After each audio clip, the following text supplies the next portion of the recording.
So gold కేవలం ఒక అలంకారప్రాయం మాత్రమే కాదు, చాలామంది బిజినెస్గా కూడా చూస్తుంటారు. మనం గోల్డ్ తీసి షేర్లో పెట్టడం, షేర్స్లో నుంచి తీసి గోల్డ్లో పెట్టడం, ఇట్లాంటివన్నీ కూడా చేస్తున్నారు. సో ఇన్వెస్ట్మెంట్ పర్పస్ ఎవరైనా గోల్డ్లో ఇన్వెస్ట్ చేయాలంటే is this a right time?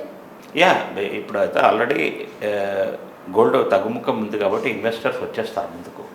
Share market ఎలా ఉంటుందంటే ఎక్దం పైకి వెళ్ళిపోతుంది, ఎక్దం వస్తుంది.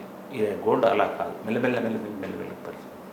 మళ్ళీ మీ రిటర్న్ వాల్యూ అట్లీస్ట్ 85-90% అయినా ఎక్స్చేంజ్లలో మీరు అన్నట్టు షేర్కు ఎంసీహెచ్ గోల్డ్కు పోతే ఉంటుంది.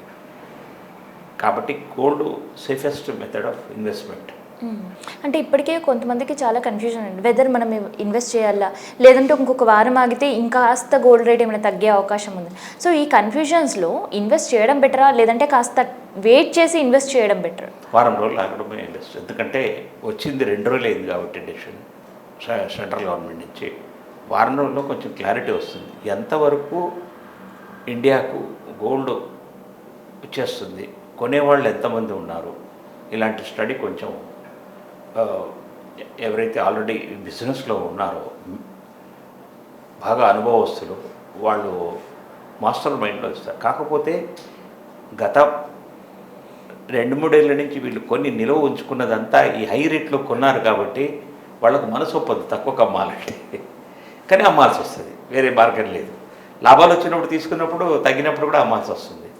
అమ్మకపోతే ఇప్పుడు ఎంఎంటీసీ నుంచి డైరెక్ట్గా తీసుకునే ఛాన్స్ ఉంటుంది.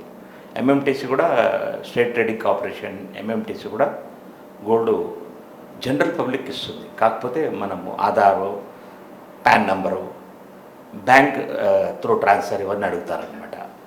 ఇవన్నిటికీ మనం రెడీ అంటే మనకు ఎంఎంటీసీలో కూడా గోల్డ్ తీసుకోవచ్చు. ఓకే.